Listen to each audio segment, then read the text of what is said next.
नमस्कार, आप देख रहे हैं सप्त सिंधु और मैं साक्षी पाठक लेकर हाजिर हुई हूँ हमारी इस खास पेशकश के छठे एपिसोड को। 6 अगस्त बुधवार, हमेशा की तरह गांधी जी जल्दी उठ गए थे। बाहर अभी अंधेरा था। वहां के शरणार्थी शिविर के निकट ही गांधी जी का पड़ाव भी था। वैसे तो वह कोई बड़ा शहर नहीं था, एक छोटा सा गांव ही था, परंतु अंग्रेजों ने वहां पर अपना सैनिक ठिकाना तैयार किया हुआ था, इसलिए वाह का अपना महत्व था।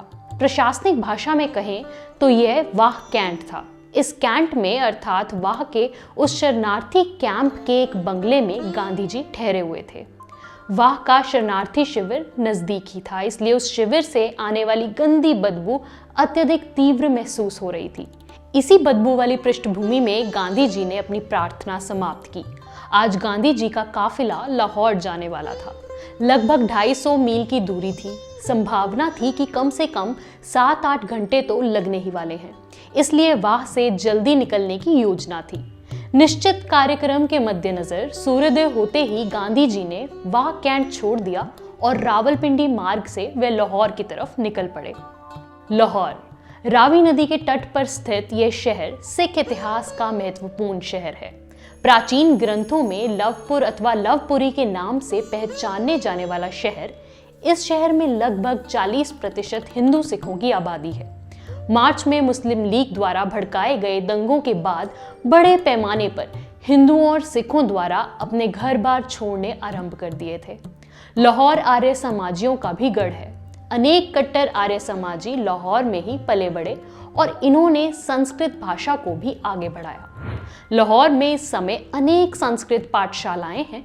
संस्कृत के पुरोधा तथा भारत विद्या के प्रकाशक मोतीलाल बनारसी दास यहीं के हैं।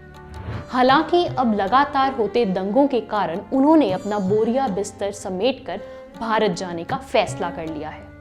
इस बात के स्पष्ट संकेत मिल चुके हैं कि लाहौर पाकिस्तान में जाएगा।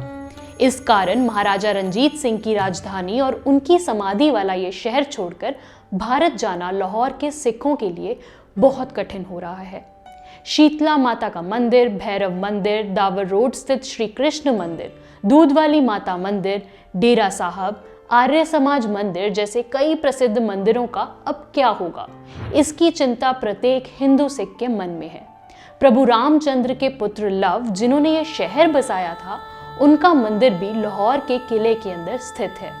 वहां के पुजारियों को भी इस बात की चिंता है कि अब इस मंदिर का और हमारा भविष्य क्या होगा। ऐसे ऐतिहासिक शहर लाहौर में गांधी जी कांग्रेस कार्यकर्ताओं के साथ बातचीत करने वाले हैं। कांग्रेस कार्यकर्ताओं का दूसरा अर्थ हिंदू और सिख ही है, क्योंकि लाहौर कांग्रेस के मुस्लिम कार्यकर्ता पहले ही मुस्लिम लीग का काम करने लग गए हैं। जब पाकिस्तान का निर्माण होना ही है और यहाँ कांग्रेस का कोई अस्तित्व नहीं रहेगा, तो फिर क्यों खामखा कांग्रेस का बोझा अपनी पीठ पर ढोना। यही सोचकर मुस्लिम कार्यकर्ता कांग्रेस से गायब हो चुके हैं। इसलिए अब लाहौर के इन बचे कुचे हिंदू सिख कार्यकर्ताओं को गांधी जी की ये भेंट बहुत ही आशादायक लग रही है। जिस समय गांधी जी वाह से लाहौर के लिए निकले थे, लगभग उसी समय राष्ट्रीय स्वयंसेवक संघ के सरसंघचालक गुरुजी भी कराची से सिंध प्रांत के दूसरे बड़े शहर हैदराबाद जाने के लिए निकले थे। गांधी जी की तरह वह भी सुबह जल्दी उठ गए थे।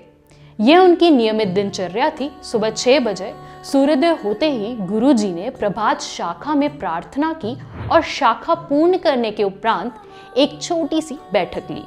सिंध प्रांत के सभी प्रमुख शहरों के संचालक, कार्यवाह एवं प्रचारक इस बैठक में उपस्थित थे। ये सभी लोग गुरुजी के कल वाले कार्यक्रम में भी उपस्थित थे। इस बैठक में पाकिस्तान के हिंदू सिखों को भारत में सुरक्षित रूप से कैसे पहुंचाया जाए, इस बारे में योजना बनाई जा रही थी। गुरुजी अपने कार्यकर्ताओं की व्यथा सुन रहे थे, उनकी समस्याएं समझ रहे थे। पास में ही बैठे हुए डॉक्टर आबाजी थत्थे बड़े ही व्यवस्थित पद्धति से अनेक बातों के नोट्स तैयार कर रहे थे। कल संघ के सार्वजनिक बौद्धिक में जो बातें गुरुजी ने अपने उद्बोधन में कही थी, वे पुनः एक बार वरिष्ठ कार्यकर्ताओं को समझाई। हिंदुओं की सुरक्षा की जिम्मेदारी नियति ने ही संघ के कंधों पर सौंपी है। गुरुजी ने कार्यकर्ताओं का हौसला बढ़ाया और कहा कि संगठन क्षमता से हम लोग बहुत ही असाध्य बातें भी सरलता से पूरी कर सकते हैं।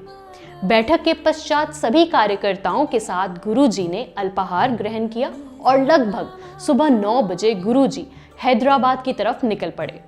कराची के कुछ स्वयं सेवकों के पास कार थी। उन्हीं में से एक कार में गुरुजी, आबाजी, प्रांत प्रचारक राजपाल जी, पूरी एवं सुरक्षा की दृष्टि से एक स्वयं सेवक इस गाड़ी में बैठे। दंगों के उस अत्यंत अस्थिर वातावरण में भी किसी सेनापति या राष्ट्राध्यक्ष की तरह वहां के स्वयंसेवक गुरुजी गोलवलकर को हैदराबाद ले जा रहे थे।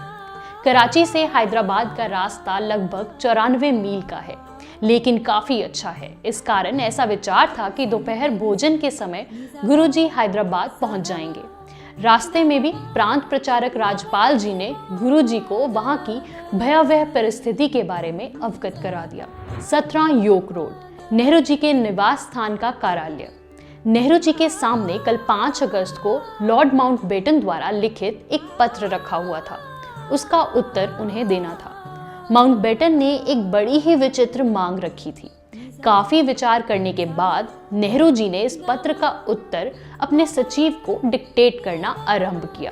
प्रिय लॉर्ड माउंटबेटन, आपके 5 अगस्त वाले पत्र का आभार। इस पत्र में आपने उन दिनों की सूची भेजी है जिन दिनों में भारत की शासकीय इमारतों पर यूनियन जैक फहराया जाना चाहिए।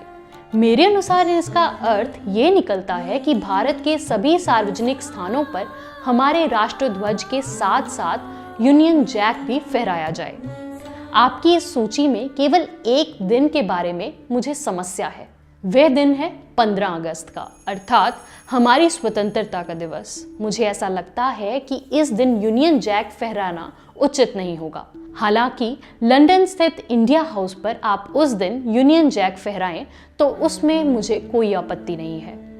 अलबत्ता जो अन्य दिन आपने सुझाए हैं, जैसे 1 जनवरी को सैनिक दिवस, 1 अप्रैल वायुसेना दिवस, 25 अप्रैल अंजाक दिवस, 24 मई राष्ट्रकुल दिवस, 12 जून ब्रिटेन के राजा का जन्मदिन, 14 जून संयुक्त राष्ट्र संघ का ध्वज दिवस, 4 अगस्त ब्रिटिश महारानी का जन्मदिन और 11 नवंबर विश्व युद्ध में दिवंगत हुए सैनिकों का स्मरण दिवस। इन सभी दिनों में हमें कोई समस्या नहीं है और इन अवसरों पर सभी सार्वजनिक स्थानों पर यूनियन जैक फहराया जाएगा। डॉक्टर बाबा साहेब आम्बेडकर आज मुंबई में हैं। स्वतंत्र भारत के पहले मंत्रिमंडल की घोषणा हुए अभी केवल 2 ही दिन हुए हैं। ऐसा स्पष्ट संकेत है कि उन्हें कानून मंत्रालय सौंपा जाएगा। इस कारण मुंबई के उनके निवास स्थान पर उनसे भेंट करने वालों, विशेषकर शेड्यूल कास्ट फेडरेशन कार्यकर्ताओं की लंबी कतारें हैं। स्वाभाविक ही है, क्योंकि उन्हें प्रिय नेता को भारत के पहले केंद्रीय मंत्रिमंडल में मंत्री पद मिला है।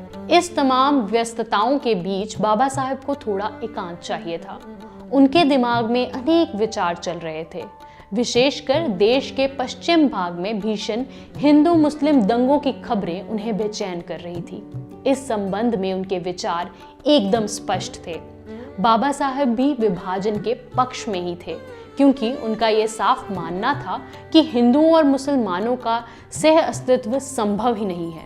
अलबत्ता विभाजन के लिए अपनी सहमति देते समय बाबा साहब की प्रमुख शर्त थी जनसंख्या की पूर्ण अदला बदली करना। उनका कहना था कि चूंकि विभाजन धर्म के आधार पर हो रहा है, इसलिए प्रस्तावित पाकिस्तान के सभी हिंदू सिखों को भारत में तथा भारत के सभी मुसलमानों को पाकिस्तान में विस्थापित किया जाना आवश्यक है। जनसंख्या की इस अदला बदली से भी भारत का भविष्य शांतिपूर्ण होगा। कांग्रेस के अन्य कई नेताओं, विशेषकर गांधी जी और नेहरू के कारण बाबा साहब का ये प्रस्ताव स्वीकार नहीं हुआ। इसका उनको बहुत दुख हुआ। उन्हें बार बार लगता था कि यदि योजनाबद्ध तरीके से हिंदू मुस्लिमों की जनसंख्या की अदला बदली हुई होती तो लाखों निर्दोषों के प्राण बचाए जा सकते थे। गांधी जी के इस वक्तव्य पर कि भारत में हिंदू मुस्लिम भाई भाई की तरह रहेंगे, बाबा साहब को बहुत क्रोध आता था। कार्यकर्ताओं की भारी भीड़ से किसी तरह बाहर निकलकर बाबा साहेब अपने अध्ययन कक्ष में बैठे थे। वे इस बात का विचार कर रहे थे कि अब उन्हें अपने मंत्रालय में क्या क्या काम करने हैं। इसी बीच उन्हें ध्यान आया कि आज हिरोशिमा दिवस है। आज के ही दिन अमेरिका ने जापान पर अणु बम गिराया था। इस घटना को 2 वर्ष होने जा रहे हैं। जापान के निर्दोष नागरिकों की हत्या के स्मरण से बाबा साहब का मन खिन्न हो चला था। आज शाम को मुंबई के वकीलों की एक संस्था ने बाबा साहब का सार्वजनिक अभिनंदन समारोह आयोजित किया था। इस समारोह में क्या बोलना है, इस बात पर वह गहन विचार करने लगे। दोपहर लगभग 1:30 बजे गांधी जी का काफिला लाहौर पहुंचा। यहाँ भोजन करने के पश्चात तुरंत ही गांधी जी कांग्रेस के अपने कार्यकर्ताओं को संबोधित करने वाले थे। जिस कांग्रेस पदाधिकारी के यहाँ गांधी जी का भोजन होने वाला था, उनका घर हिंदू बहुल बस्ती में ही था। हालांकि वहां भी गांधी जी ने जो दृश्य देखा वह मन को खिन्न करने वाला ही था। उन्हें मार्ग में कुछ जले हुए मकान, कुछ जली हुई दुकानें दिखाई थी। गांधी जी बहुत ही कम आहार लेते थे, केवल बकरी का थोड़ा सा दूध, सूखा मेवा और अंगूर या कोई और फल, बस इतना ही उनका आहार था। इन सभी वस्तुओं की व्यवस्था पहले ही कर ली गई थी। गांधी जी के साथ आए हुए काफिले के लोगों की भोजन व्यवस्था भी इसी पदाधिकारी के यहाँ थी। भोजन वगैरह संपन्न होने के पश्चात लगभग 2:30 बजे गांधी जी कांग्रेस कार्यकर्ताओं की बैठक में पहुंचे। हमेशा की तरह प्रार्थना के बाद उनकी सभा शुरू हुई। गांधी जी ने हल्के हल्के मुस्कुराते हुए कार्यकर्ताओं से अपनी बात रखने का आग्रह किया और मानो कोई बांध ही फूट पड़ा हो। इस प्रकार सभी कार्यकर्ता धड़ाधड़ बोलने लगे। केवल हिंदू सिख कार्यकर्ता ही बचे थे। वे अपने ही नेतृत्व पर बेहद चिढ़े हुए थे, क्रोध में थे। उन्हें अंतिम समय तक यही आशा थी कि जब गांधी जी ने कहा कि देश का विभाजन नहीं होगा और यदि हुआ भी तो वह मेरे शरीर के 2 टुकड़े होने के बाद ही होगा, तो चिंता की कोई बात ही नहीं। इस बयान के आधार पर लाहौर के सभी कांग्रेस कार्यकर्ता आश्वस्त थे कि कुछ नहीं होगा, लेकिन ऐसा नहीं हुआ। 3 जून को ही मानो ये सब कुछ बदल चुका था। इसी दिन विभाजन की घोषणा हुई थी और वह भी कांग्रेस की सहमति से। अब अगले 8-15 दिनों के भीतर हम जितना भी सामान समेट सकते हैं उतना लेकर हमें निर्वासित की तरह भारत में जाना होगा। संपूर्ण जीवन मानो उलट पुलट हो गया है, अस्त व्यस्त हो चुका है, जबकि वे कांग्रेस के ही कार्यकर्ता हैं। सभी कार्यकर्ताओं ने गांधी जी पर अपने प्रश्नों की बौछार कर दी। गांधी जी भी शांत चित्त से ये सब कुछ सुन रहे थे। वे चुपचाप बैठे थे। अंततः पंजाब कांग्रेस कमेटी के अध्यक्ष ने कार्यकर्ताओं को शांत किया और उन्हें रोकते हुए कहा कि गांधी जी क्या कहना चाहते हैं, कम से कम हम उन्हें सुन तो लें। लाहौर शहर के 700-800 कार्यकर्ता एकदम शांत हो गए। अब वे बड़ी आशा भरी निगाहों से यह जानने के लिए उत्सुक थे कि आखिर गांधी जी के मुंह से उनके लिए कौन से शब्द मरहम के रूप में निकलते हैं। इसी बीच उधर सिंध प्रांत के हैदराबाद में गुरु जी का भोजन समाप्त हो चुका था और वे वहां के स्वयं सेवकों के साथ बातचीत कर रहे थे। आबा जी ने उन्हें 1-2 बार टोका भी कि वे कृपया थोड़ी देर आराम कर लें, निद्रा ले लें, परंतु सिंध प्रांत के इस विषाक्त वातावरण को देखते हुए गुरु जी के लिए निद्रा तो दूर, थोड़ी देर लेटना भी संभव नहीं था। हैदराबाद के स्वयंसेवक पिछले वर्ष नेहरू जी के हैदराबाद दौरे का किस्सा सुना रहे थे।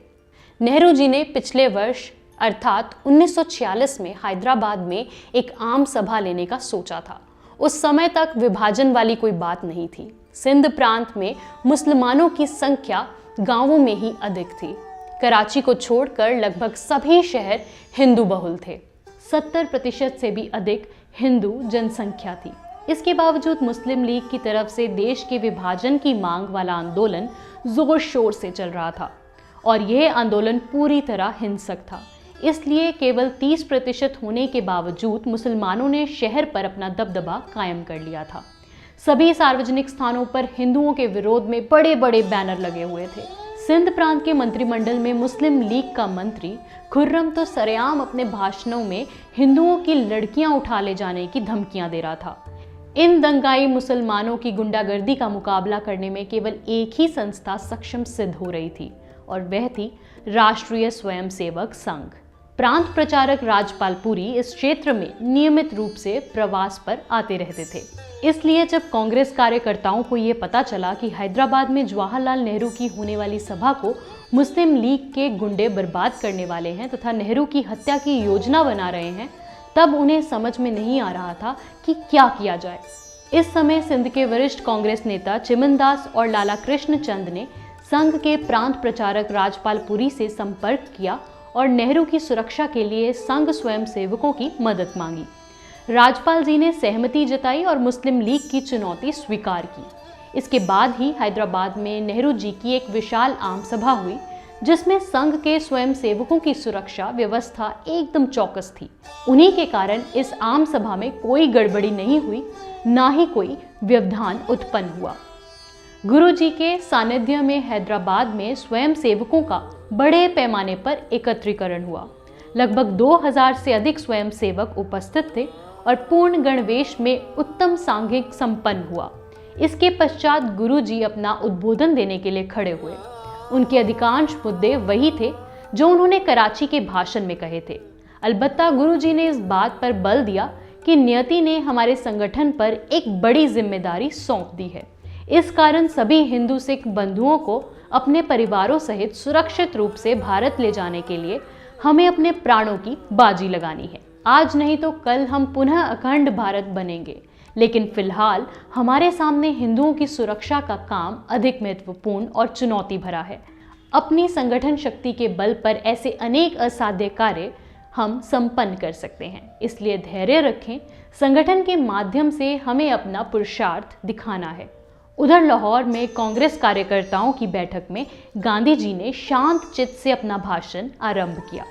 मुझे ये देखकर बहुत ही बुरा लग रहा है कि पश्चिम पंजाब से सभी गैर मुस्लिम लोग पलायन कर रहे हैं।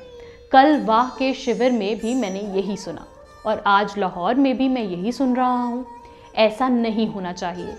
यदि आपको लगता है कि आपका लाहौर शहर अब मृत होने जा रहा है तो इससे दूर ना भागें, बल्कि इस मरते हुए शहर के साथ ही आप भी अपना आत्म बलिदान करते हुए मृत्यु का वरण करें।